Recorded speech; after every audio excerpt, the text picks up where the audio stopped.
पुंडलीकवरदा हरिविठ्ठल श्री ज्ञानदेव तुकाराम। चतुर्विधा भजन्ते मां जना सुकृतिनोऽर्जुन। आर्तो जिज्ञासुरर्थार्थी ज्ञानी च भरतर्षभ। तेषां ज्ञानी नित्ययुक्तः एकभक्तिर्विशिष्यते। प्रियो हि ज्ञानिनोत्यर्थमहं स च मम प्रियः। मग चौथी याच्या ठाई काहीची करणे नाही, म्हणोनी भक्त एक पाही ज्ञानी आजो। स्वानंद सुखनिवासी सद्गुरु श्री जोग महाराजांच्या चरित्राचा विचार आपण करतो आहोत। जोग महाराजांचं चरित्र हे चरित्र आपण का अभ्यासायचं, हे चरित्र का म्हणवलं गेलं या संबंधातला थोडासा विचार आपण करून आलो। कोणतंही चरित्र आचरणाने सिद्ध होतं। आचरण म्हणजे चरित्र असतं। चरित्र शब्दामध्ये आलेला चरधातू आणि आचरण शब्दामध्ये आलेला चरधातू एकच आहे।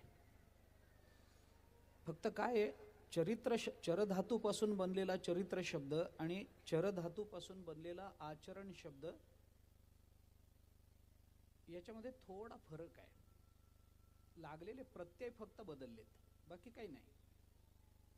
चरधातूला इत्र प्रत्यय लागून चरित्र बनतो, चरधातूला ल्यूट प्रत्यय लागून आचरण शब्द बनतो। म्हणजे चर शब्दावरूनच आपल्याला ते विचारात घ्यावं लागतं। आचरण म्हणजे चरित्र आहे। दगडाचं चरित्र नसतं, मूर्खांचं चरित्र नसतं, अविद्वानांचं चरित्र नसतं, खळांचं चरित्र नसतं। हिरण्यकश्यपूचं चरित्र हे प्रल्हादाच्या चरित्राच्या अंतर्गत असणारा भाग आहे। हिरण्यकश्यपूचं स्वतंत्र चरित्र नाही। जिथे शुद्ध आचरण आहे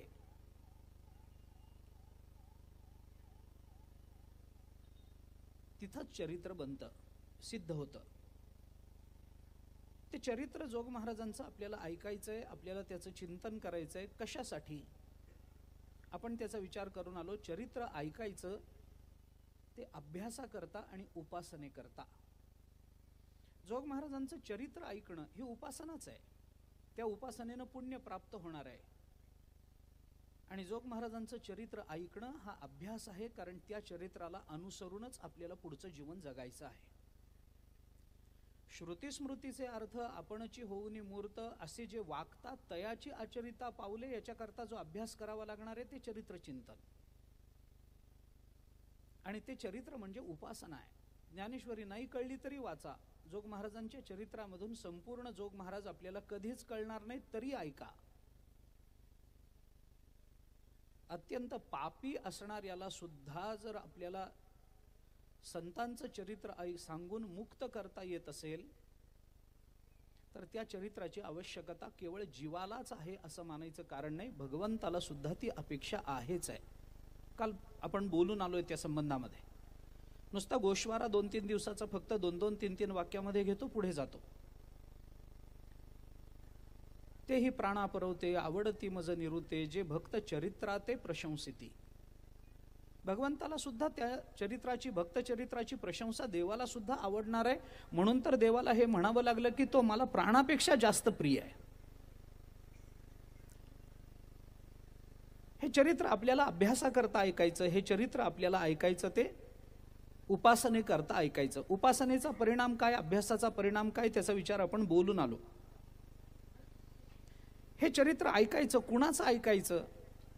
मनुस्मृतीने विचार करताना जो विचार मांडलाय, एतद्देश प्रसूतस्य सकाशाद अग्रजन्मनः स्वं स्वं चरित्रम शिक्षेरन पृथिव्याम सर्व मानवः।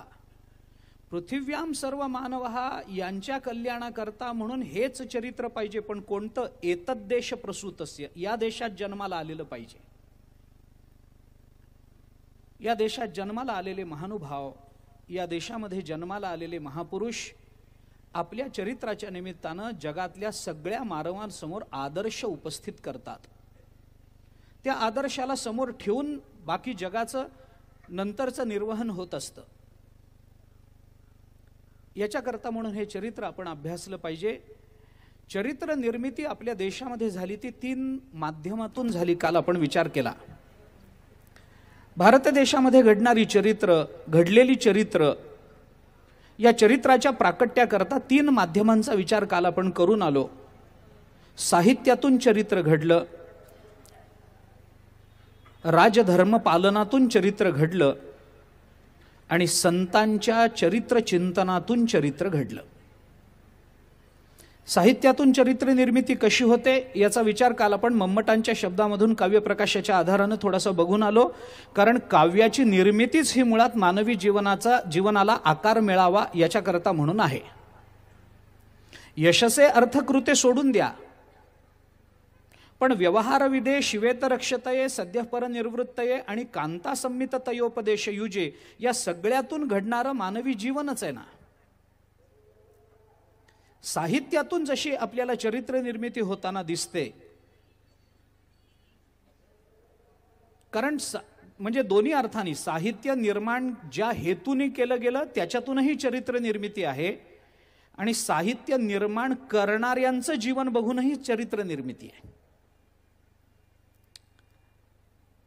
आपण विचार करा, आपल्याकडे ज्यांनी आपल्या बायकोचं स्मरण सुद्धा असू नये अशी टीका जर आपल्याकडे निर्माण होत असेल, भामतीकारांच्या टीकेला भामती नाव प्राप्त व्हायचं कारण त्यांची पत्नीच आहे ना.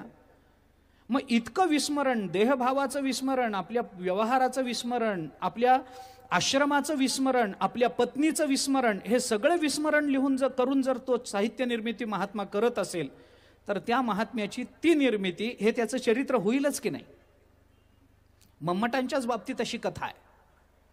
खरं म्हणजे कालाच्या दृष्टीने या दोघांचं समकालत्व आहे का नाही माहीत नाही, पण चरित्र एक अशी कथा सांगितली जाते की मम्मटांचा काव्यप्रकाश वाचून जगद्गुरु शंकराचार्यांना त्याच्याबद्दल काही मतभेद निर्माण झाले. काही मतं त्याच्यातली पटली नाहीत. त्यामुळं जगद्गुरु शंकराचार्य मम्मटांचा शोध घेत त्यांच्या गावात पोचले आणि गावात पोचल्यानंतर मम्मटांच्या घरी गेले. घरी गेल्यानंतर त्यांनी असं बघितलं की असं समोर काही लिखाणाचं साहित्य आहे, असं काही उंच मेज आहे आणि त्या मेजावरती काही लिखाणाचे कागद आहेत, आजूबाजूला काही ग्रंथ आहेत आणि मम्मट हे अगदी मान लावून बारीक अक्षरामध्ये काहीतरी असं तन्मयतेनं काहीतरी लिहित आहेत. जवळ दिवा लावलेला आहे. अतिशय वृद्ध अशी अवस्था त्यांना प्राप्त झालेली आहे. वाकून असं त्यांचं काहीतरी लिहिणं चालू आहे. हे जगद्गुरु शंकराचार्यांनी बघितल्यानंतर शंकराचार्यांनी त्यांना सांगितलं की मी असं असं आहे आणि मी आपल्याकडे आलोय. म्हणे काय काम, काय निमित्तानं आलात? त्यांनी सांगितलं तुम्ही काव्यप्रकाश लिहिलात? हो म्हणे, माझी निर्मिती आहे. आचार्यांनी त्यांना सांगितलं या काव्यप्रकाशातली काही मतं मला पटली नाहीत, तेव्हा मला त्या संबंधात तुमच्याबरोबर वाद करायचा आहे, काही चर्चा करायची आहे. मम्मटांनी सांगितलं ठीक आहे, आपण 1 मिनिटभर बसा, माझ्या हातातलं एवढं वाक्य मी पूर्ण करतो, तुमच्याशी बोलतो. म्हणून त्यांना जे लिहायचं होतं ते त्यांनी सगळं लिहिलं. लिहून झाल्यानंतर तो कागद बाजूला ठेवला, हातातली लेखणी बाजूला ठेवली आणि मग त्यांनी हात जोडून आचार्यांना सांगितलं, कारण हे संन्याशी आहेत, हात जोडून यांनी विचारलं बोला म्हणे काय काम आहे तुमचं? म्हणे काव्यप्रकाशातली तुमची मतं मला काही पटत नाहीत, त्या संबंधात विरोध आहे माझा आणि काय खरं आहे या संबंधात मी तुमच्याबरोबर वाद करायला आलो. वाद करायला आलो म्हटल्याबरोबर मम्मटांनी काही प्रतिक्रिया द्यायला पाहिजे होती, हो नाही काही म्हणायला पाहिजे होतं. तर मम्मटांनी काय केलं, सगळं आपल्या जवळचे ती समोरची पुस्तकं, मेज जो होता तो असा बाजूला काढून ठेवला आणि आचार्यांकडे पाठ करून बसले. तोंड फिरवून आचार्यांकडे पाठ करून बसले.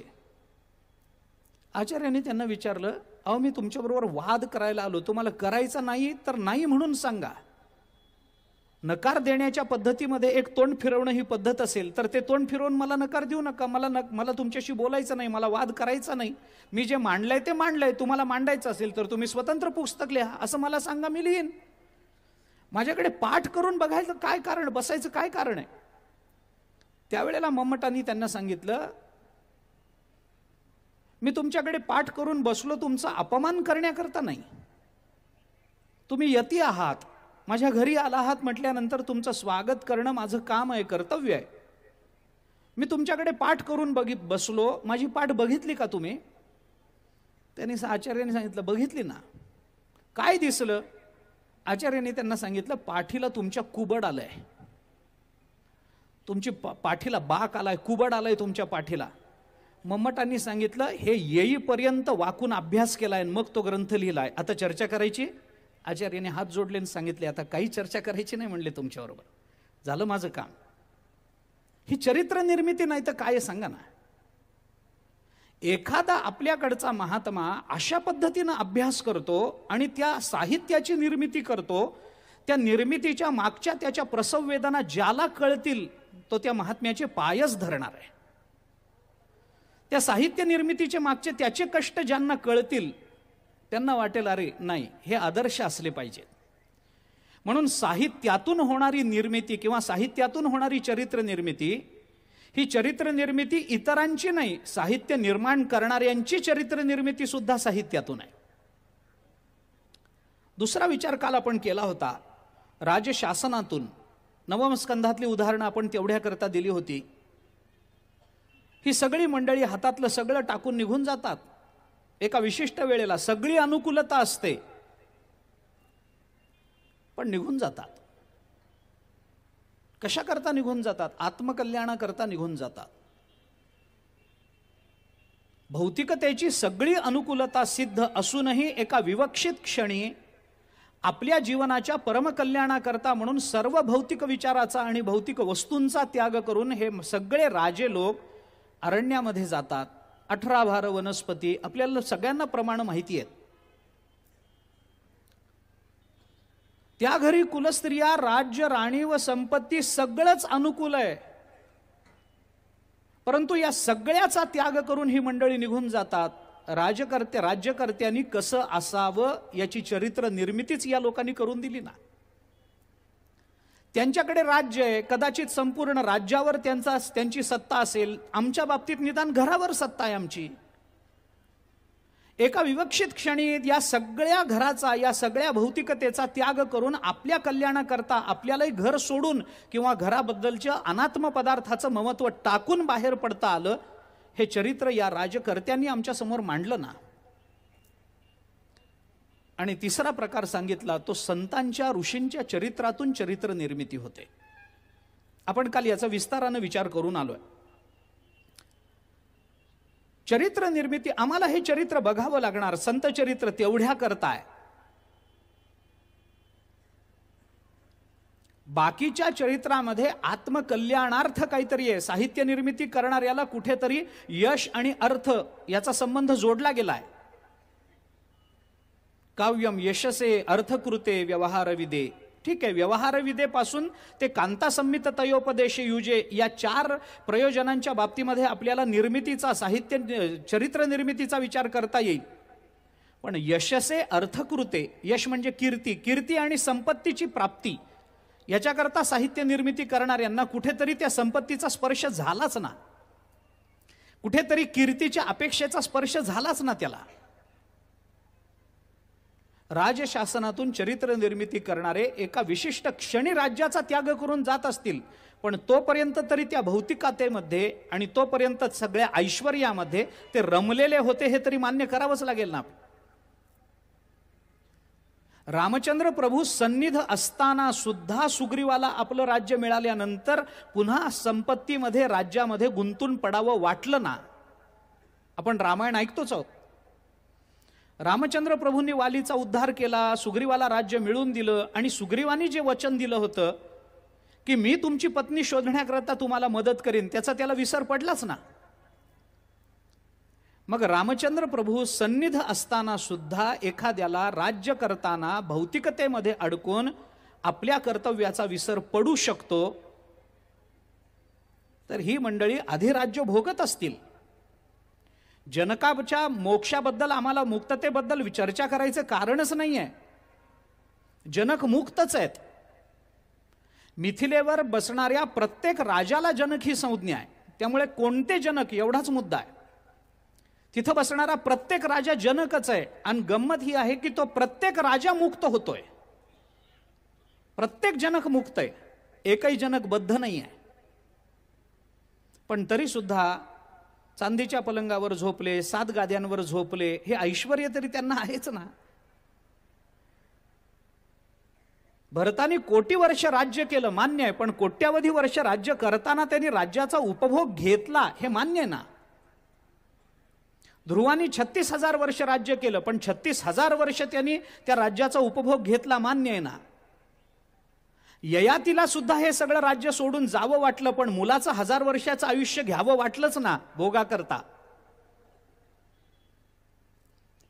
म्हणजे राजशासनातून घडणारी चरित्र निर्मिती आणि साहित्यातून घडणारी चरित्र निर्मिती याला कुठेतरी भौतिकतेचा, याला कुठेतरी पुढचाही शब्द बोलतो स्व अर्थी याचा स्पर्श झालाच नाही. स्वार्थाचा स्पर्श कुठे ना कुठेतरी झाला. पण संत चरित्र ही अशी चरित्र निर्मिती घडवणारं माध्यम आहे की इथं कुठेही स्वार्थाचा स्पर्श कुठेच झाला नाही. ऋषींची चरित्र स्वार्थाचा स्पर्श कुठेही झाला नाही.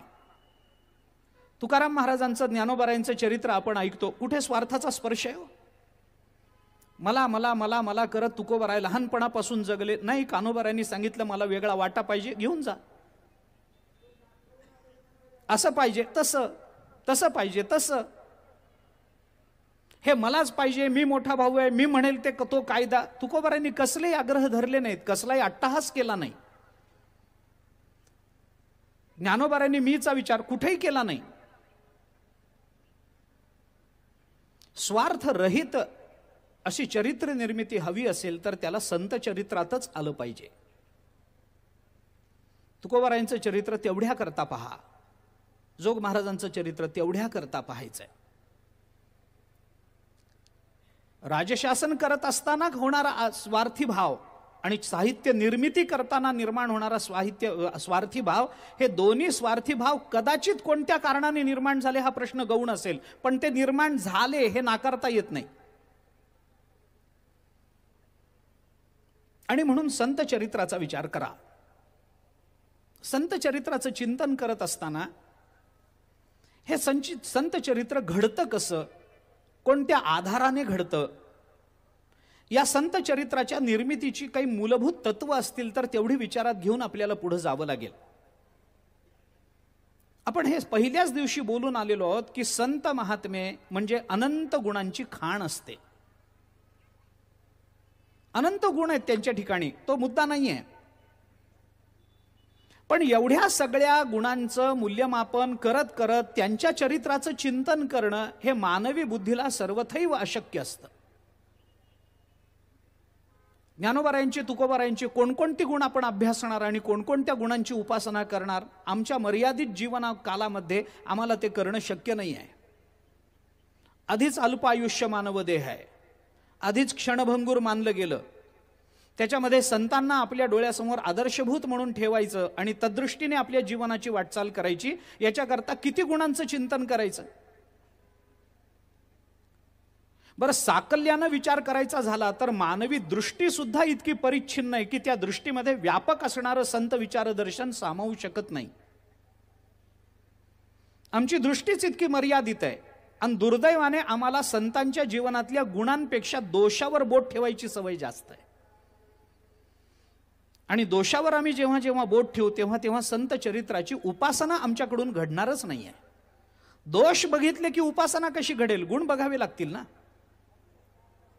मग त्याच्याकरता काय करा, संत चरित्राचा विचार करत असताना संत चरित्रातली काही मूलभूत तत्व विचारात घ्या. चरित्र कशानं घडतं, गुणांनी घडतं. किती गुण पाहिजेत, किती आणले तरी कमी आहेत, कारण संतांचं जीवन अनंत गुण निधान आहे. अरे मग आम्ही कसा विचार करावा, त्याचा विचार करताना आपल्याला काही विचार शास्त्रांनी सांगितलेला असा पाहायला सापडतो की एवढ्या सगळ्या गुणांचं चिंतन जर आपल्याला करता येत नसेल तर साकल्यानं विचार करून या गुणांचा संकोच करा. काय संकोच करता, गुण अनंत आहेत, संकोच करताना कितीपर्यंत संकोच करायचा, आपल्याला कळेल तेवढ्यापर्यंत संकोच करा. कोट्यावधी गुण असले तर त्यांना लाखात आणू नका, लक्षावधी गुण असले तर त्यांना सहस्त्रात आणू नका, सहस्त्रावधी गुण असतील तर त्यांना शेकड्यात आणू नका, शेकडो गुण असतील तर ते काही करू नका, थोडक्यात आणा. 1.25 लाख श्लोकाचं महाभारत संजयाने एका श्लोकात आणून ठेवलंय. ज्ञानोबरायांना म्हणून संजयाचं कौतुक वाटतं. एवं भारताचा अवाका अणोनी श्लोकायका संजये कुरुनायका दिदला हाती. ज्ञानोबाराय संजयाचं कौतुक करतात. विस्तार करण्यापेक्षा संकोच करायला बुद्धी चांगली लागत असते. विस्तार त्या मानाने सोपा आहे, संकोच फार अवघड आहे. विस्तार करायला फार काही लागत नाही, कारण प्रमाण आपल्या मदतीला येतात, पुष्कळ प्रमाण देता येतात. एकाला लागून एक एकाला लागून एक प्रमाण जरी बोलत गेलो आपलं, तरी आपलं चिंतन चालू राहील ना, वर्षानुवर्ष चालू राहील. एका श्लोकावर एक वर्षभर बोला, आनंदानं बोलता येईल, कमी काहीच नाही आहे. स्मृती मदत करतील, श्रुती मदत करेल, पुराण मदत करतील, संत वाङ्मय आपल्याला मदत करेल, थोरा मोठ्यांचे अनुभव आपल्याला मदत करतील, दृष्टांत मदत करतील, महाभारतातले रामायणातले दृष्टांत मदत करतील, पंचतंत्र आहेच आहे आपल्याकडे दृष्टांता करता, इसाप नीती आहेच आहे दृष्टांता करता, अकबर बिरबलाचा अवतार तर तेवढ्याच करता झालाय. हे आहेच आहेत ना. विस्तार करायचा म्हणजे किती करता येऊ शकतो एखाद्या तत्वाचा. एका ओवीवर वर्षभर बोलता येईल, अवघड नाही. थोडी बुद्धी असली तरी ते करता येतं. एका ओवीवर वर्षभर बोलता येईल, पण वर्षभर बोललेलं एका वाक्यात सांगा, जमत नाही, जमत नाही. संकोच करण्याकरता फार बुद्धी लागते. त्यामुळे आपल्याकडे सूत्र ग्रंथांची रचना माणसांनी केलेलीच नाही, ऋषींनीच केलेली आहे. ते दृष्टे पण त्यांच्याकडेच आहे. आपण कोणी सूत्रात आणू शकत नाहीत. हां, एका सूत्रावर आचार्यांचं भाष्य बघा, त्याचा विस्तार किती करता येईल. पण एवढं सगळं विस्तारलेलं एका सूत्रात आणून ठेवायचं. अल्पाक्षरम असंदिग्धम सारवद विश्वतो मुखम अस्तोभम अनवद्यंच सूत्रम सूत्रविदो विदुः. ही सूत्राची व्याख्या बघताना आपण काय म्हणतो? अल्पाक्षरम असंदिग्धम सारवद विश्वतो मुखम. किती अर्थ त्याच्यामध्ये साठवलाय, पण अल्पाक्षरत्व पाहिजे, त्याला थोडं पाहिजे. तेवढं जरी निर्माण झालं तरी पुष्कळ झालं म्हणतायत. पुष्कळ विचार आहे, कमी करता आलं पाहिजे. त्या भवभूतीने ज्या वेळेला उत्तर रामचरित लिहिलं, पुन्हा ही एक कल्पनाच आहे म्हणतात अशी, पण भवभूतीने जेव्हा उत्तर रामचरित लिहिलं तेव्हा या उत्तर रामचरिताची जगतामध्ये किती मान्यता आहे याचा विचार करण्याकरता असं सांगतात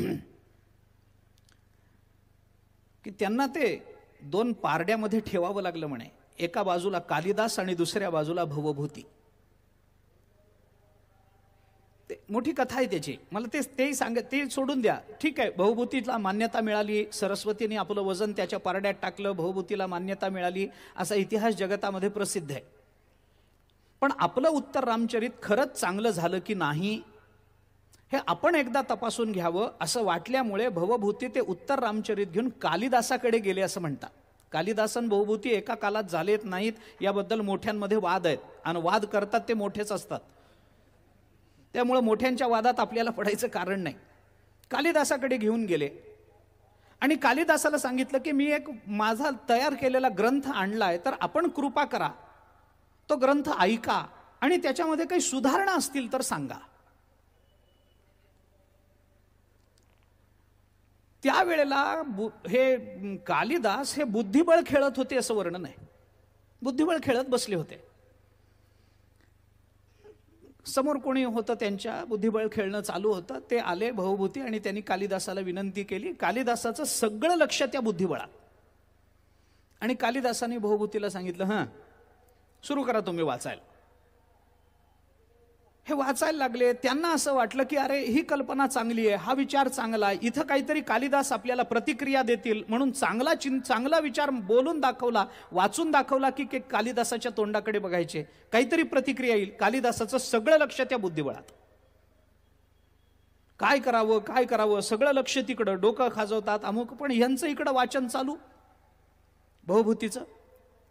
सगळं उत्तर रामचरित वाचून झालं. वाचून झाल्यानंतर भवभूतीला वाईट वाटलं, आपण इतक्या अपेक्षेने इथपर्यंत आलो, पण यांना आपल्या येण्याची किंमत नाही आणि आपल्या साहित्य निर्मितीची किंमत दिसत नाही.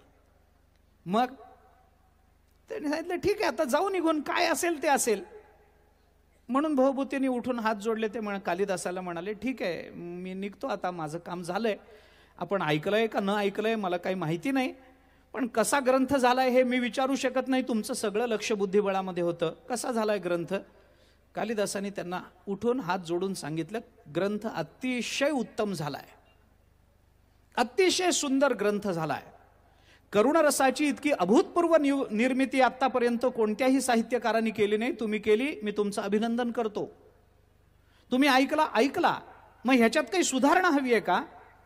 त्यावेळेला कालिदासांनी असं सांगितलं की ज्या वेळेला रामचंद्र प्रभू आणि सीता मातोश्री वनवासामध्ये गेले, त्या वनवासामध्ये एका पौर्णिमेच्या रात्री ते दोघे जण गप्पा मारत होते. तिथला जो प्रसंग तुम्ही लिहिलाय त्याच्यामध्ये तुम्ही एक वाक्य असं लिहिलंय की अविदित गतयामा रात्रीरेवम व्यरंसित, असं तुम्ही लिहिलंय. अविदित गतयामा रात्रीरेवम व्यरंसित, की त्या दोघांच्या गप्पा अशा चालू झाल्या, प्रहरा मागून प्रहर निघून गेले आणि रात्र गेली कळलीच नाही.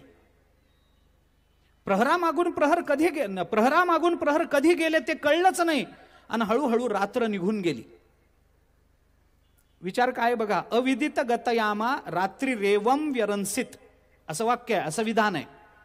अविदित गतयामा, प्रहरामागून प्रहर कसे गेले अविदित, कळलंच नाही, आणि असं होता होता रात्रच निघून गेली. रात्री रेवम व्यरंसित असं तुम्ही लिहिलंय. भवभूतीने सांगितलं हो लिहिलंय. कालिदासांनी सांगितलं एक काम करा, रात्री रेवम व्यरचा अनुस्वार फक्त काढून टाका, ग्रंथ अतिशय सुंदर आहे. काय झालं, बदल काय झाला? अविदित गतयामा रात्री रेव व्यरंसित. काय फरक काय पडला? त्यांनी सांगितलं अरे याच्याने सौंदर्य वाढलं. किती सौंदर्य वाढलं? प्रहरामागून प्रहर कसे गेले कळलंच नाही, रात्र निघून गेली. रात्री रेव व्यरंसित मध्ये प्रहरामागून प्रहर निघून गेले, रात्र कशी गेली हेच कळलं नाही. केवढं सौंदर्य आलं. फक्त अनुस्वार वजा केला. हे संकोच करायला अशी बुद्धी लागते. त्यांचं चरित्र होतं. कालिदासाचे चरित्र का झालं आम्हाला मी कशा करता हे सांगतोय त्याचाही विचार करा. संकोच करता आला पाहिजे. संतांच्या जीवनाचा आदर्श डोळ्यासमोर ठेवताना संत अनंत गुणनिधान आहेत. जोग महाराजांच्या गुणांची यादी करायची झाली तर आपल्याला दिवस पुरणार नाही, आठवडा पुरणार नाही, सगळा सप्ताह यादी करण्यात जाईल. मान्य एवढे सगळे गुण आहेत, पण एवढ्या सगळ्या गुणांचं चिंतन जर करता येत नसेल तर काय करा, त्या सगळ्या गुणांचा संकोच करा. किती संकोच करा? अनंत गुणनिधान असणाऱ्या संतांच्या त्या गुणांना फक्त चारामध्ये आणून ठेवा. चरित्र निर्मिती करण्याकरता फक्त 4 गुणांची आवश्यकता असते. या 4 गुणांचा विस्तार म्हणजे अनंत गुण आहेत, मान्य आहे, पण चरित्र निर्मिती करताना फक्त 4 गुणांचा विचार करा. कोणकोणते 4 गुण? अनुशासन 1, विनम्रता 2, सत्याचरण 3 आणि परोपकार 4. संपलं, बस संपलं. तुम्ही कोणतेही गुण आणा ते आपल्याला या 4मध्ये कुठे ना कुठेतरी बसवता येतात.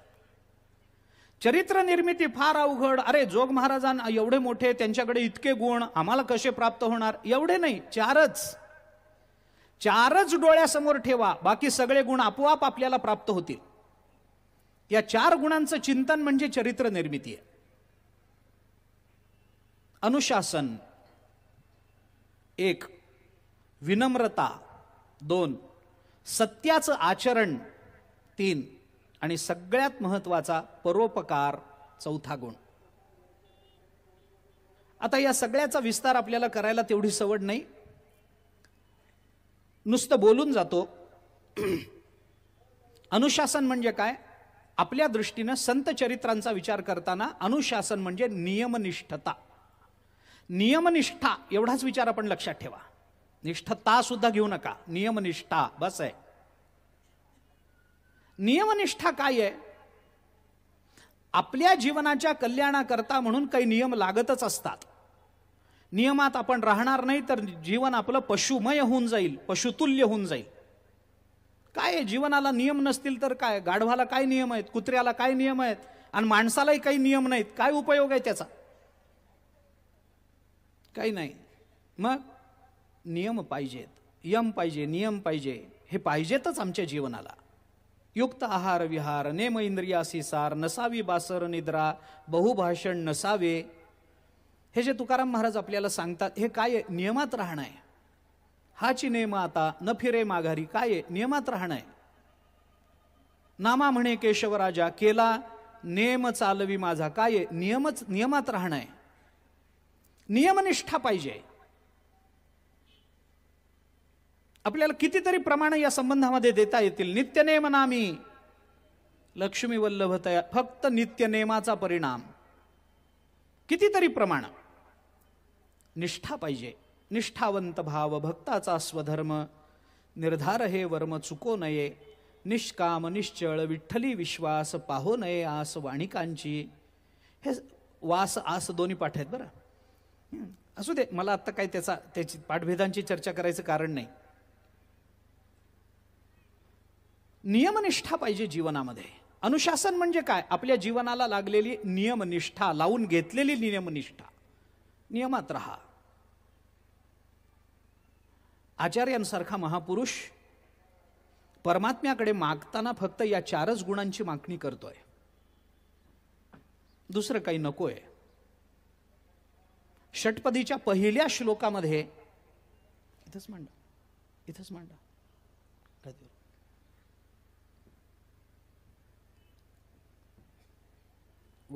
गादीवर.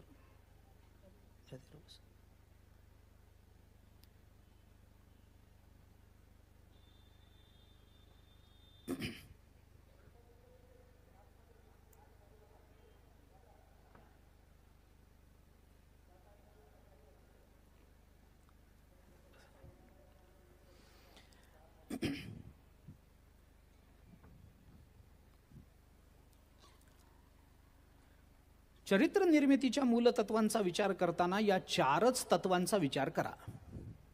चरित्र निर्मिती करता अनंत गुण लागतात. हे जरी खरं असलं, ती सगळी गुण संत चरित्रात सापडत असली तरी सुद्धा आपल्याला संकोचानं विचार करताना या 4 गुणांचा विचार करायचा आहे. एक आहे अनुशासन, दुसरी आहे विनम्रता, तिसरा आहे सत्याचरण आणि चौथा आहे परोपकार. हे कुठून निघालं? या 4चाच विचार का करा? कारण जगद्गुरु शंकराचार्यांनी परमात्म्याकडे मागणी मागत असताना ज्या 4 गोष्टींचा विचार केलाय ते एवढ्यातच बसवलंय. म्हणून मला त्याचा आधार घ्यावा वाटला. षटपदीच्या पहिल्या श्लोकामध्ये भगवंताजवळ मागणं मागताना आचार्य मागतात, अविनयम अपनय विष्णू दमय मनशमय विषय मृगतृष्णाम भूतदयाम विस्तारयतारय संसार सागरतः. आचार्य बोलतात, अविनयम अपनय विष्णू, आमच्या जीवनातल्या अविनयाचा आपण अपनय करा देवा. विनम्रता इथं आली. दमयमनहा नियमनिष्ठता, सत्याचं आचरण. नियमनिष्ठता नंतर घ्या. दमयमनहा सत्याचं आचरण. जे सत्य खऱ्या अर्थाने सत्य ज्याला म्हणता येईल तो फक्त परमात्माच आहे. ज्याच्याने सगळ्याचं कल्याण होतं त्याला सत्य म्हणा. महाभारतामध्ये पांडव वनवासामध्ये असताना नारद महर्षी एकदा पांडवांना भेटायला गेले. त्यावेळेला धर्मराज युधिष्ठिरांनी नारद महर्षींना हा प्रश्न विचारलाय की लोक मला सत्यवादी म्हणतात, पण मी प्रांजळपणाने तुमच्या समोर हे कबूल करतो की सत्य काय असतं मला माहिती नाही. आपण सांगाल काय सत्य म्हणजे काय? सत्य म्हणजे काय आहे मला माहिती नाही. कोण म्हणतं? धर्मराज युधिष्ठिर जे असत्य बोलत नाहीत ते म्हणतात मला सत्य म्हणजे काय नेमकं कळलं नाही. तुम्ही सांगाल काय सत्य म्हणजे काय? त्यावेळेला नारदांनी सत्याची व्याख्या सांगत असताना नारद महर्षी हे बोलले, सत्यस्य वचनम श्रेयः सत्यज्ञानम तु दुष्करम यद्भूत हितम अत्यंतम एतत् सत्यम मतम मम. माझं मत असं आहे, याला सत्य म्हणतात. कशाला?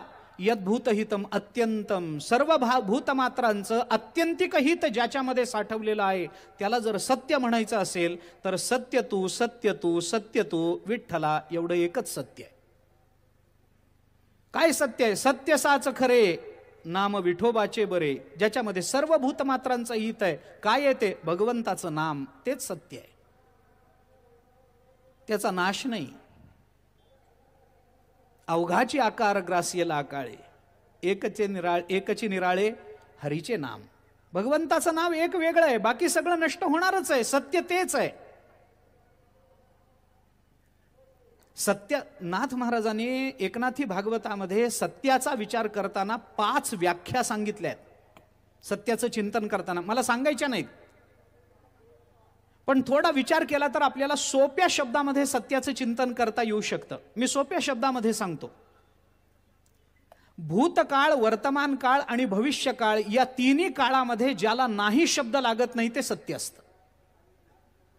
ज्याला भूतकाळात नाही शब्द लागला नाही, ज्याला वर्तमान काळात नाही शब्द लागत नाही, ज्याला भविष्य काळात नाही शब्द लागणार नाही, त्यालाच सत्य म्हणतात.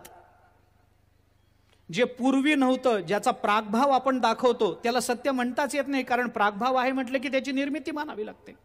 आणि जे कार्यदशेला आलं त्याला आपल्याला सत्य म्हणताच येणार नाही. कोणतंही कार्य सत्य नाही आहे. कारणाची सत्यता आपल्याकडे जशी प्रखरतेनं मांडली जाते, त्याच प्रखरतेनं कार्याची नश्वरताही मांडली जाते. म्हणून ब्रह्मसत्यम जगन्मिथ्या हे म्हणावं लागलं. जगन्मिथ्यात्व का आलं? कार्य म्हणूनच ना. जगताला कार्यरूपत्व दिल्याशिवाय त्याच्यावर मिथ्यात्व कसं लादता येईल आपल्याला? तुम्ही जगताला ब्रह्मरूप मानलं तर जगत म्हणून संज्ञा राहणारच नाही, त्याला ती ब्रह्मच होऊन जाईल. आणि मग त्याला असत्य म्हणायचं काही कारणच राहणार नाही. म्हणून विचार करा, ज्याला भूतकाळात नाही शब्द लागला ते सत्य नाही, ज्याला वर्तमान काळात नाही शब्द लागतो आहे ते सत्य नाही, आणि ज्याला भविष्य काळात नाही शब्द लागणार नाही तेच फक्त सत्य. कुठेही भूतकाळ, वर्तमान काळ, भविष्यकाळ कुठेही नकार ज्याला लागला नाही ते सत्य. सत्याचा विचार एवढा करता येतो. अविनयम अपनय विष्णू दमय मनहा सत्याचरण शमय विषय मृगतृष्णाम. आचार्यांनी त्याचंही चिंतन केलं. हे शमय विषय मृगतृष्णाम म्हणजे काय आहे? जीवनाचं अनुशासन आहे. घेई घेई माझे वाचे, हे काय आहे? आपल्या जीवनाचं अनुशासन आहे. आमच्या इंद्रियांनी कुठं जायचं, आमच्या डोळ्यांनी काय बघायचं, आमच्या कानांनी काय ऐकायचं. तुम्ही डोळे घ्या रे सुख, पहा विठोबाचे मुख, तुम्ही ऐका रे कान माझ्या विठोबाचे गुण, मना तेथे धाव घेई राहे विठोबाचे पायी, तुका म्हणे जीवा नको सोडू या केशवा. अनुशासन आहे. आचार्यांनी अनुशासन मागितलं, आचार्यांनी सत्याचरण मागितलं, आचार्यांनी विनम्रता मागितली, आणि आचार्यांनी परोपकार मागितला. भूतदयाम विस्तारय तारय संसार सागरतः. परोपकार, भूतदयाम विस्तारय. भूतदयेचा आमच्या अंतःकरणामध्ये जी भूतदया आहे त्याचा विस्तार करा आणि आम्हाला संसार सागराच्या पलीकडे घेऊन जा. अविनयम अपनय विष्णू. देवा, आमच्या अंतःकरणातल्या अविनयाचा आपण अपनय करा. कोण म्हणतं? सामान्य माणूस म्हणत नाहीये. सामान्य माणूस म्हणत नाही. अरे विनय हा ज्यांच्या चरणाच्या धुलीच्या कणानं ज्यांच्या जीवनामध्ये राहिलेला आहे ते आचार्य बोलतायत भगवंताला, देवा माझ्या जीवनातल्या अविनयाचा आपण अपनय करा. काय भाषा आहे, काय भावना असेल विचार करा आपण. केवढा विनय आहे आचार्यांकडे, केवढा विनय. सत्यपि भेदापगमे म्हणणारे आचार्य स्वतःच्या ठिकाणी विनय नाही असं कसं म्हणू शकतात? पण ते म्हणतात, ही गोष्ट खरी आहे ना. आचार्य रामेश्वरला स्नानाला गेले. रामेश्वराच्या तीर्थामध्ये स्नान झालं. स्नान करून आचार्य असे बाहेर येत होते. स्नान करून छाटी ते दंड हातामध्ये होता. स्नान करून आचार्य बाहेर येत होते. त्यांचा एक शिष्य बाहेर उभा होता. त्याने आचार्यांच्या त्या प्रतिमेकडे बघितलं. मागे सगळ्या विशाल समुद्राची पार्श्वभूमी आहे आणि त्या पार्श्वभूमीवर आचार्यांची मूर्ती एक एक संथ संथ संथ पाऊल टाकत टाकत समुद्रातून बाहेर येते. त्याला आपल्या गुरुजींना बघून इतका आनंद झाला या सगळ्या दृश्याच्या, समुद्राच्या पार्श्वभूमीवर. आचार्य जवळ आल्याबरोबर त्यांनी साष्टांग नमस्कार घातला. आचार्य म्हणाले, काय झालं? तो म्हणाला, गुरुजी मनात एक कल्पना आली. काय कल्पना? त्यांनी सांगितलं, गुरुजी मला असं वाटलं की मागचा सगळा समुद्र आणि त्या पार्श्वभूमीवर तुमची मूर्ती बघताना मला असं वाटलं की हा समुद्र जेवढा विशाल आणि व्यापक आहे ना, तुमचं ज्ञान सुद्धा तेवढंच विशाल आणि व्यापक आहे असं मला वाटलं. आचार्य हसले त्याच्याकडे बघून. त्याला म्हणाले, तुला बघायचं आहे का? चल. त्याला घेतलं, पुन्हा समुद्रात गेले. आचार्यांनी आपल्या हातातला दंड असा समुद्रामध्ये बुडवला, वर काढला, सगळं पाणी निथळू दिलं. सगळं पाणी निथळून निथळून गेल्यानंतर खाली एक थेंब असा लोंबायला लागला पाण्याचा निथळून. आचार्य म्हणाले, हा थेंब बघितलास का रे? बघितला गुरुजी. आचार्य म्हणाले, या समुद्राच्या तुलनेत हा जेवढा थेंब आहे ना तेवढंच माझं ज्ञान आहे. केवढा विनय. आणि या आचार्यांनी म्हणावं, अविनयम अपनय विष्णू. ज्ञानेश्वर महाराजांच्या भूमिका बघा आपण. ज्ञानेश्वरीमध्ये अलंकाराची योजना आणि साहित्याचा विचार जर केला तर असा ग्रंथ याच्या पूर्वी प्राकृतात झाला नाही, पुढे होण्याची शक्यता नाही. इतका सुंदर ग्रंथ ज्ञानोबारांनी आपल्या समोर ठेवला. साहित्याच्या दृष्टीने, तत्वज्ञानाच्या दृष्टीने, विचाराच्या दृष्टीने, आचाराच्या दृष्टीने काय नाही ज्ञानेश्वरी गाथेमध्ये, मला सांगा ना. मी तर म्हणतो ना, जगामध्ये असा विषय नाही की ज्याची चर्चा ज्ञानोबाराय तुकोबारायांनी केली नाही. कोणता विषय नाही गाथ्यामध्ये, कोणता विषय नाही ज्ञानेश्वरीमध्ये, काय नाही. पण एवढं असून सुद्धा ज्ञानेश्वर महाराज म्हणतात, शब्द कैसा घडीजे प्रमेय काय. अरे मला काहीच कळत नाही, शब्द कसा घडतो, प्रमेय कसा मांडाय, मला काहीच कळत नाही. हे कोण म्हणतं? ज्ञानोबाराय म्हणतात की ज्यांना जगातलं सगळंच कळतं ते म्हणतात मला ह्यातलं कळत नाही. एरवी तरी मी मूर्खू, ह्याच्यात काही ज्ञानोबारायांचा विनय आहे असं मी म्हणत नाही. कारण एरवी तरी मी मूर्खू, ज्ञानोबारायांनी स्वतःला मूर्ख म्हणूनच घेतलं नाही, आपण तसं लादलंय त्यांच्यावर. ज्ञानोबाराय म्हणतच नाही एरवी तरी मी मूर्ख, मी मूर्ख आहे असं ज्ञानोबारायांचं कुठं वचन आहे मला सांगावं. एरवी तरी मी मूर्खू हे म्हणत असताना पहिल्याच अध्यायात आलेली ओवी आहे ना, आलो तर गैरसमज काढून पुढे जातो. पहिल्याच अध्यायात आलेली ओवी आहे ना की गीतेवर भाष्य करणं सामान्य माणसाचं काम नाही, पण मी ते भाष्य करण्याचं धाडस करतो आहे. का करतो आहे? परी तेथ असे एक आधारू जेणे बोले मी सधरू. काय आधार आहे? काय आधार आहे? सानुकूळ श्री गुरु ज्ञानदेवो म्हणे. जर गुरु अनुकूल असतील तर हे सगळं सोपं होणार आहे. तोच माझा एकमेव आधार आहे. एरवी म्हणजे जर असे गुरु अनुकूल नसते तर एरवी मी मूर्ख. ते जर आधीच म्हणतात गुरु मला अनुकूल आहेत तर एरवी म्हणून जो विकल्प मांडला तो यायचं कारणच नाही ना. ज्ञानोबाराय स्वतःला मूर्ख म्हणून घेत नाहीत. आपल्याला एरवी शब्द कशा करताय? एरवी शब्द अपवाद सांगण्याकरताय की नाही? असं नसेल तर निर्माण झालेल्या परिस्थितीचा व्यत्यास आपण एरवी शब्दातून मांडू शकतो की नाही? एरवी म्हणण्यामध्ये काय? अहो एरवी मी 5 भाकऱ्या खाऊ शकतो, सध्या आजारी आहे म्हणून 2 वर भागले, म्हणजे काय झालं? एरवी म्हणण्यामध्ये काहीतरी अपवादात्मक परिस्थिती आपल्याला सांगता येते की नाही? तसं ज्ञानोबाराय म्हणतात जर गुरु अनुकूल नसतील तर एरवी मी मूर्ख ठरलो असतो, पण मी मूर्ख ठरलो नाही. का? परी तेथ असे एक आधारू हे बोलून दाखवलंय ना. आधार नसता तर मी मूर्ख आहे आणि मला आधार आहे तर मी मूर्ख नाही असा अर्थ होईल की नाही? पण आपण विनाकारण त्याचे अर्थ तसे केले. ज्ञानोबारायांनी स्वतःला मूर्ख म्हणून घेतलंय. ज्ञानोबाराय स्वतःला मूर्ख म्हणून घेत नाहीत. त्यांना कळतं आपल्याला काय म्हणून घ्यायचंय ते. असं विनाकारण ज्ञानोबाराय हे करत नाही. तो ज्ञानेश्वरी येते, ते काही शब्द असे सामान्य नाही आहेत, कुठून तरी आले आणि कुठं तरी जाऊन बसले. ज्ञानोबाराय म्हणजे नवकवी नाहीत हे आपलं भाग्य आहे.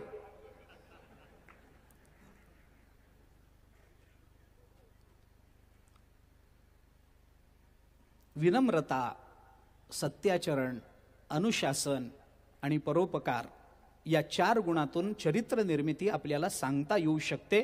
गुणांचा संकोच करून आपल्याला हे चिंतन करावं लागतं. सगळ्याचा विचार करत नाही आपण. अनुशासन पहा, विनम्रता पहा, सत्याचरणाचा विचार आहे, परोपकाराचा तर विचार आहेच आहे. पुण्य पर उपकार, पाप पर पीडा हे तुकोबाराय बोलूनच दाखवतात. दुसऱ्यांना त्रास देणं हे पाप आहे आणि दुसऱ्यांवर उपकार करणं, दुसऱ्यांना मदत करणं, दुसऱ्यांना काही सहाय्यभूत होणं हे पुण्य आहे. सरळ सरळ व्याख्या तुकोबारायांनी बोलून दाखवली. सगळा विचार करत नाही. जोग महाराजांचं चरित्र आपण पाहू त्यावेळेला आपल्याला या 4 गुणांचा प्रादुर्भाव पुन्हा पुन्हा झालेला दिसून येईल. पुन्हा पुन्हा, एकदाच नाही. जोग महाराज अवताराला आले बालपण त्यांचं तिथेच गेलं. पुण्यात जन्माला आले, पुण्यातच त्यांचं बालपण गेलं. हे बालपण जोग महाराजांचं कसं होतं याचा विचार काल आपण थोडासा करत होतो. एरवी बालपण, बाल्यावस्थेतला सगळ्यात मोठा दोष म्हणजे अज्ञान असतो. नाथ महाराजांनी बाल्य, तारुण्य, प्रौढावस्था आणि वृद्धावस्था या चारही अवस्थांचे दोष दाखवत असताना भावार्थ रामायणाच्या सुरुवातीला पहिल्या कांडामध्ये बाल्यावस्थेचा दोष सांगितलाय. अविद्या, अज्ञान, काही कळत नाही. लहान मुलाला काही कळत नसतं, फक्त त्याच्या आईला वाटतं की माझ्या छकुल्याला सगळं कळतं. खरं तर त्याला काही कळत नसतं, अज्ञानच आहे. पण जोग महाराजांचं बालपण असं नव्हतं. मग कसं होतं? ब्रह्मसूत्रातलं चिंतन काल आपण बोलून आलो. अनाविष्कुर्वन्नन्वयात या सूत्रावर भाष्य करताना आचार्यांनी जी श्रुती सांगितली ती आपल्याला संतांकडे लावता येते.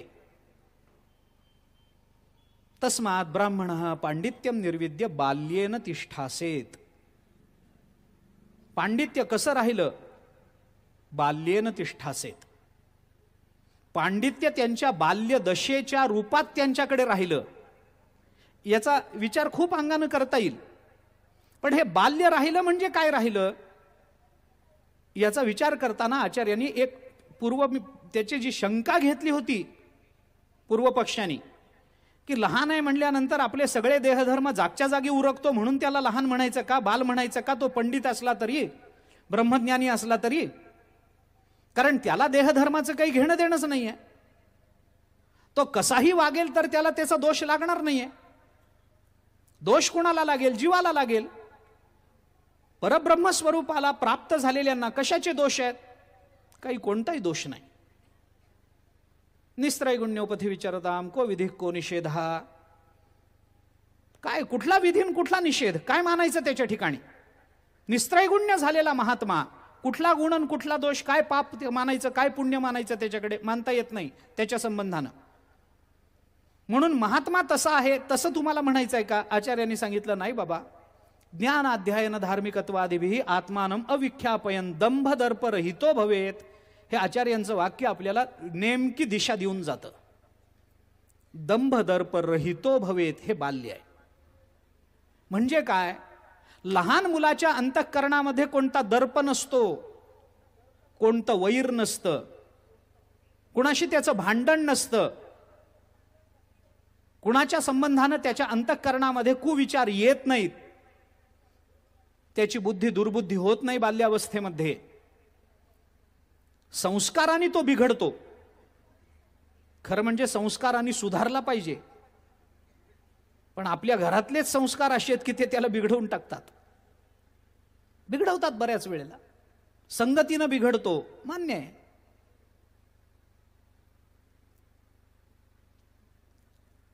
परंतु लहान मुलाच्या बाबतीमध्ये काय आहे त्याच्या मनामध्ये? निर्वैर अंतःकरण आहे, निष्पाप आहे बिचारा. संकल्प रहित होऊन त्याचं सगळं चालू असतं. संकल्प रहित आहे. योग वासिष्ठामध्ये रामचंद्र प्रभूंना आपलं कर्तव्य आपण कसं करावं हे सांगत असताना वसिष्ठ महामुनींनी लहान मुलाचंच उदाहरण दिलंय. निसंकल्प अवस्थेमध्ये आपल्याला जगता आलं पाहिजे. कशा पद्धतीनं? ज्या पद्धतीनं निसंकल्प होऊन लहान मूल हातपाय हलवतं तसं. हेच उदाहरण दिलंय. ते बाल्य जोग महाराजांच्याकडे होतं. आणि ते बाल्य जे त्यांच्या ठिकाणी आलं, ते पांडित्य बाल्य दशेत त्यांच्या जवळ राहिलं, ते बाल्य शेवटपर्यंत त्यांच्या जवळ राहिलं. निर्वैर मन, निसंकल्प अवस्था, कुणाबरोबर भांडण नाही. भांडण केलं तरी त्याच्या अकल्याणाचं चिंतन नाही मनामध्ये कधी.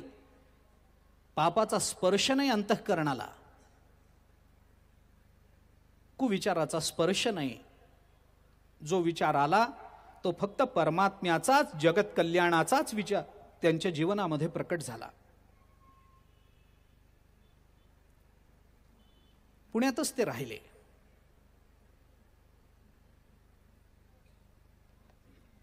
पुण्यातच राहिले याचा श्लेष करा. पुण्यातच राहिले. ते पुण्यातच राहिले, ते पुण्यातच राहिले. श्लेष आहे.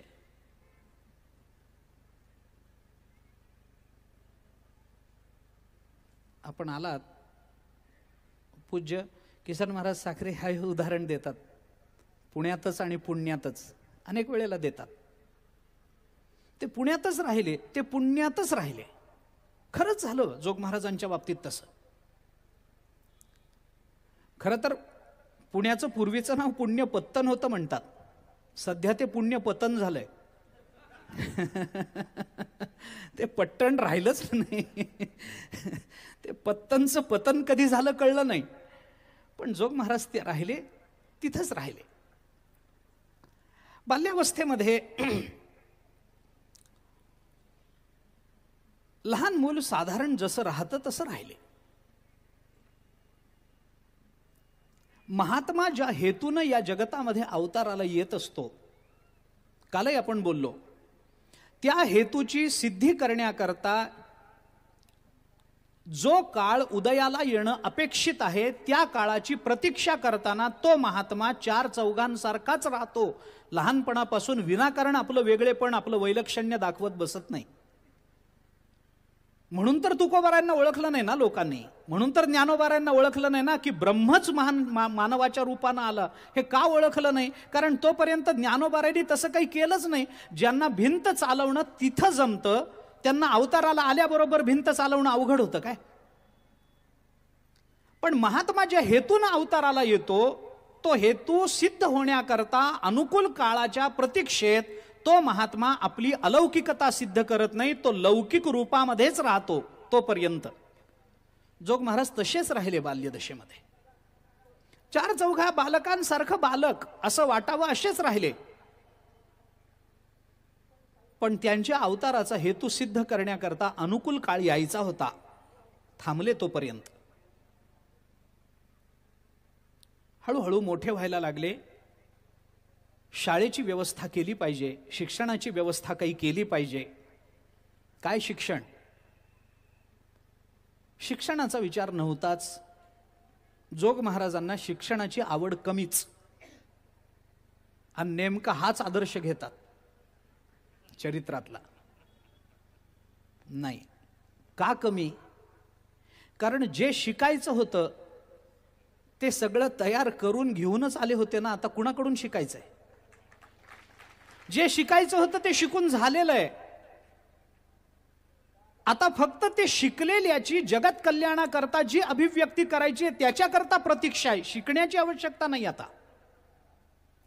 वेदांतामध्ये जीवनमुक्तीचा विचार करत असताना जीवनमुक्तीचे काही अवांतर भेद सांगितले, त्याच्या काही अवस्था सांगितल्यात. त्या अवस्थांमध्ये तरतम भाव मानला गेला पाहिजे अशी अपेक्षा नाहीये, किंवा तरतम भाव मानूच नका त्याच्यामध्ये. ती कोणती अवस्था कोणत्या अवस्थेपेक्षा श्रेष्ठ आहे याचा विचार करायचा नाही, पण त्या अवस्थेच्या प्राकट्याकरता विशेष काल लागतो याचा विचार मात्र वेदांतांनी केलाय. 7 अवस्था सांगितल्या जीवनमुक्तीच्या. ज्ञानदा, आता हे बरं सांगतो, उगी उल्लेख तरी करून जातो. ज्ञानदा, संन्यासदा,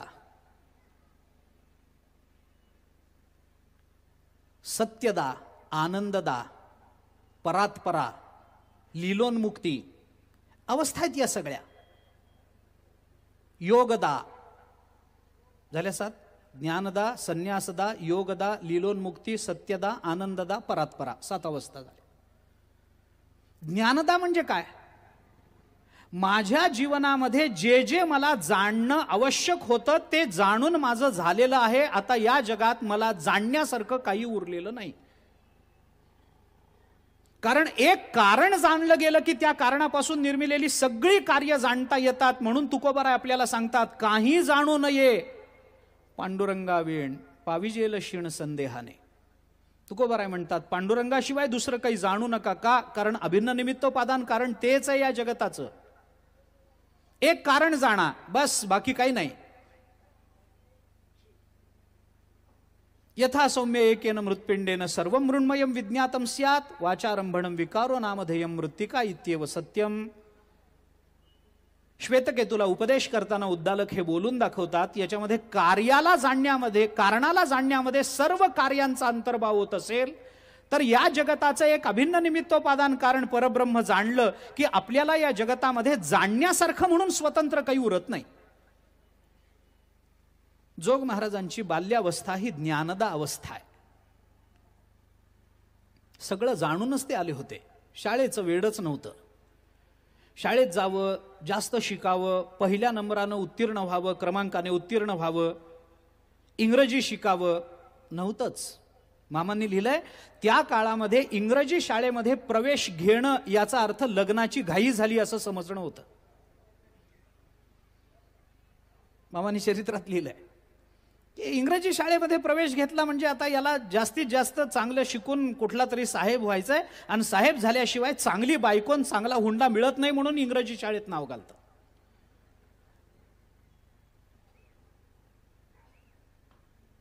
इंग्रजी शाळेत जाणाऱ्यांची बुद्धी त्या काळापासून फार बदलली नाही, पण भाव तोच ना, भाव तोच. शाळेचं वेड नव्हतं जोग महाराजांना. कारण का? सांपत्तिक अवस्था उत्तम होती ना. शेवटी मनुष्य व्यावहारिक शिक्षण घेतो कशा करता?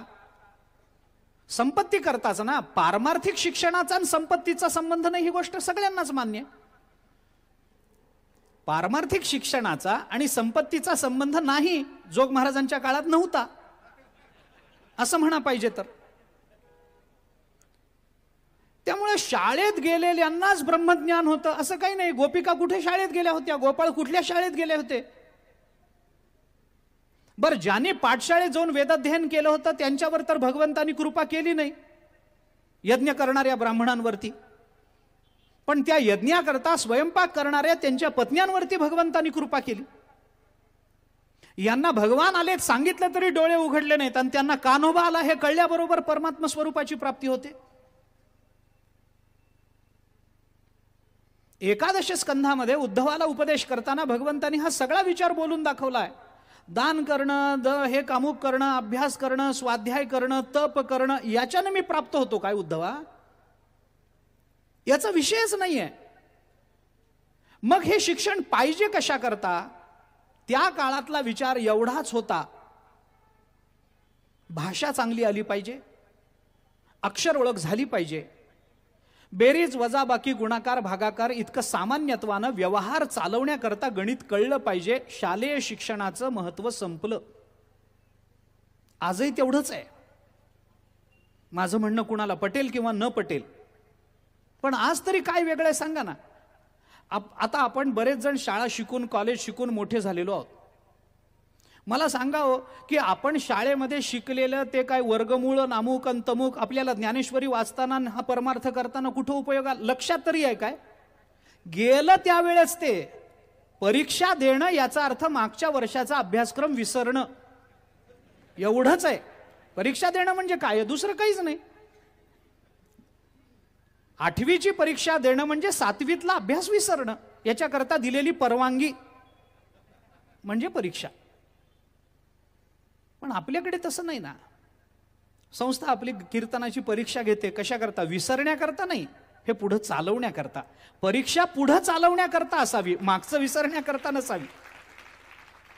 अध्यात्माचा आणि तशा लौकिक शिक्षणाचा काय संबंध? काही नाही. एक व्यवहार चालवण्याकरता. बरं, व्यवहार चालवायचा कशा करता? पोट भरण्याकरता. व्यवहार चालवायचा कशा करता? संपत्ती मिळवण्याकरता. जोग महाराज मुळातच सधन होते. संपत्ती अजून काय मिळवायची? अरे मिळवलेलीच संपत्ती सरत नाही.